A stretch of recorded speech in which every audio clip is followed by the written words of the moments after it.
Minister. Thank you, Mrs Mayne, and pleasure to have you looking after us this afternoon. And can I start by firstly congratulating my honourable friend from Peterborough for organising this debate. It is a tremendously important issue. It is slightly more topical, perhaps, than when he originally tried to set the thing up. But that just shows his foresight and having his finger on the pulse of the popular mood. But it is, I think, all of us agree here, a very, very important issue, and one which we tend to blithely assume is all right, because historically this country has had a democracy to be proud of. Of course, it is up to us, as the current incumbents in that democracy, to make sure that we are continuing to be alive to any threats to it, and therefore it's important that we continue to address this regularly. Can I also, Mrs Mayne, remind all present and anybody who analyses this debate in future that the right way to deal with allegations of electoral fraud of any kind is to take them to the police. That is absolutely essential. They are the investigating authority. They are the people who have the skills and the resources to do it properly. And it is absolutely essential for the health of our democracy that any concerns are reported properly so that they can get to work and get their teeth into anything that looks suspicious. I will mention, Mrs Mayne, that over the last 4 years, we've had a steady flow. It's not been a huge rush. There's been a steady flow of electoral fraud cases. So there are 268 in 2011, there were 408 in 2012, 178 in 2013 and 272 in 2014. Not a deluge, Mrs Mayne, but also not zero. And there's some concern that there may be others which are not being properly reported, which may be going under the radar as well, which I think is one of my honourable friend's reasons for bringing this about. What I would also encourage everyone here present and anybody else, again, looking at this debate afterwards, to do, is that if they have any concerns, and specifically if they have any detailed recommendations about how the system could be improved, and we've heard a number of suggestions from all quarters during the course of the contributions to this debate, I would encourage them without delay to mention them to my right honourable friend, the member for Brentwood and Ongar, again mentioned by my honourable friend from Peterborough, who is in the process now of finalising his report and collected recommendations on how to deal with electoral fraud. The government will be waiting for that report to come to us. It's a report to the government, Ms Mayne, and we will be reacting to it once it is in our hands. We've had a chance to study it and consider its implications. But therefore, this is an opportunity for anybody with concerns and anybody particularly with specific recommendations about how the system can be improved. And goodness knows, no system is ever perfect. To strike now, the iron is, if not yet hot, certainly getting pretty warm, and it will be hot very shortly. So now is the moment. My honourable friend also mentioned, I think rightly, that 9 million postal votes were cast, and there are concerns regularly voiced, but not always necessarily always evidenced beyond the 200 or 300 or so cases that I've listed each year just now. But there are regular concerns expressed about, for example, undue influence when postal votes are in the hands of the voter, particularly within families with a strong tradition of patriarchy. And it is very, very hard to prove whether or not that is happening or that is not, but the suspicions nonetheless persist. And we will all in this room have heard those suspicions voiced to us, both by colleagues here in Parliament and also by constituents, I have no doubt. And I think it is absolutely right, and I hope that all of us here would sign up to this principle. It is absolutely right that we should not be assuming that there is a necessary contradiction, a necessary choice between having an electoral system which is both convenient so that anybody who is an eligible elector and wants to cast their vote can do so cleanly and conveniently and easily, so that turnout is maximised to the greatest possible extent. There should be no contradiction between that and the notion that there should be reasonable checks on making sure that the person casting the vote is doing so because they are eligible, they are the person they say they are, and they are not themselves subject to unfair pressure or influence in any way. Those two principles are equally important, Mrs Mayne. They are both vital. And if we start saying that one is subservient to the other, then we are on a democratically extremely slippery slope. They both are important, they both apply, and anybody who tries to pretend that we need to compromise one at the expense of the other, I think, is on very dangerous ground indeed. I'd also point out, just one of the only points I would respectfully disagree with my honourable friend from Peterborough from was he was mentioning some turnout figures for successive general elections, and he's absolutely right that general election turnouts in particular in the past have been higher. I fear that there may be other factors involved in that other than the availability of postal votes, particularly, Mrs. Main, I suspect, to do with public attitudes to politics, public attitudes to politicians, dare I say it, and general levels of societal democratic engagement. So there are probably more things going on than just the availability of postal votes, although I'm sure he's absolutely right to point out that it is clearly a factor.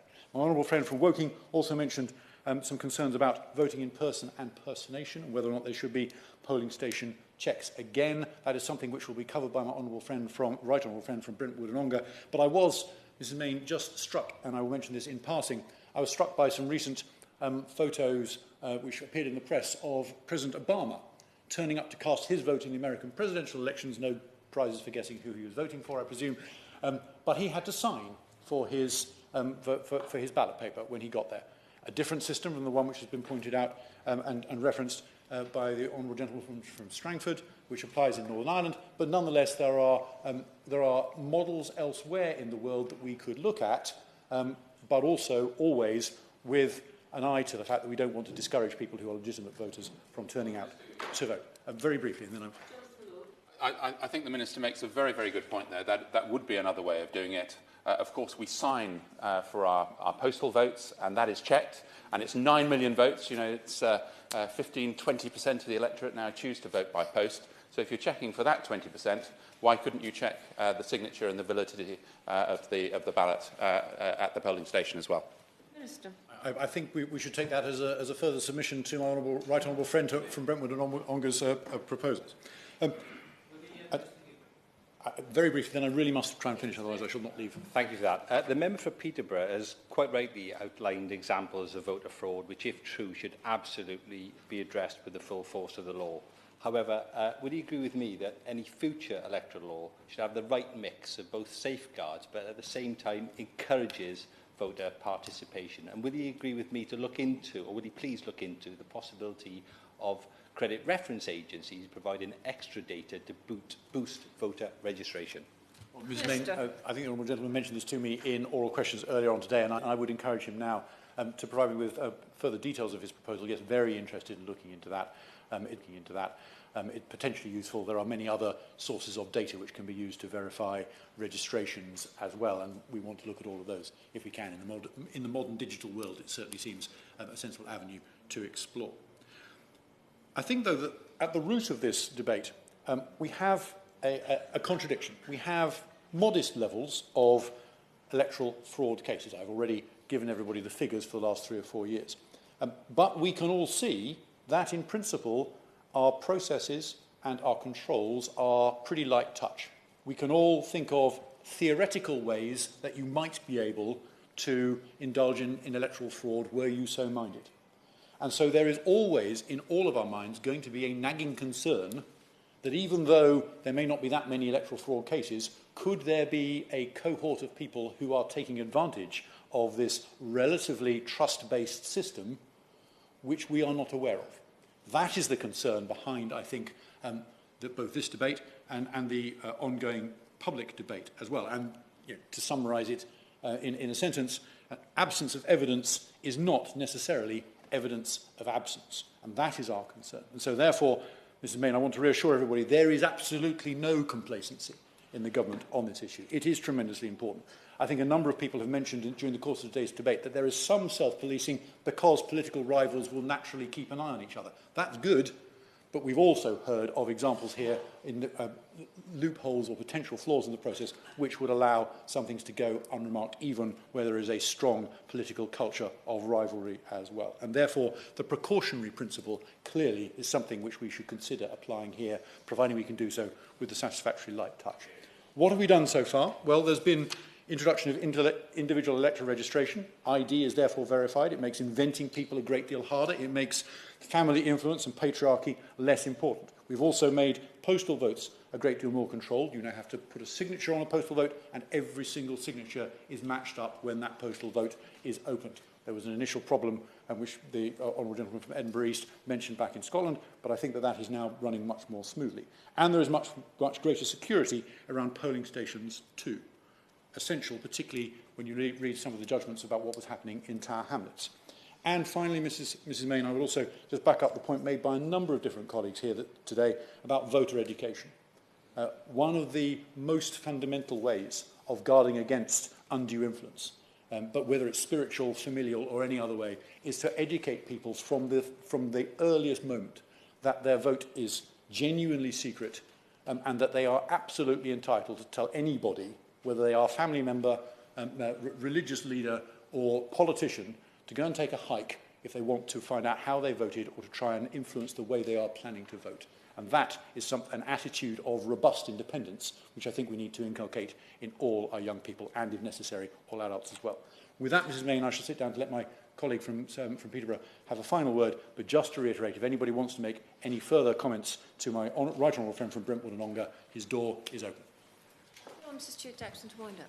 Thank you, Mrs. Mayne, and I thank the Minister for that helpful reply.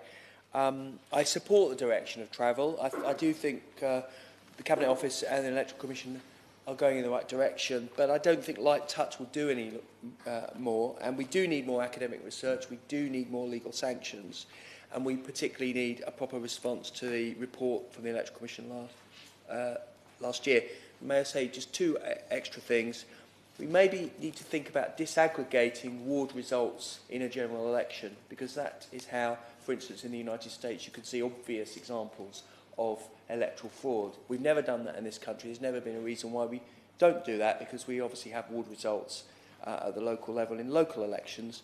And can I just have an undertaking potentially from him that when the Pickles review is produced for the Prime Minister, that we will have not perhaps a debate, but at least a statement in the House that we can ventilate these very important issues that we're all committed to tackling.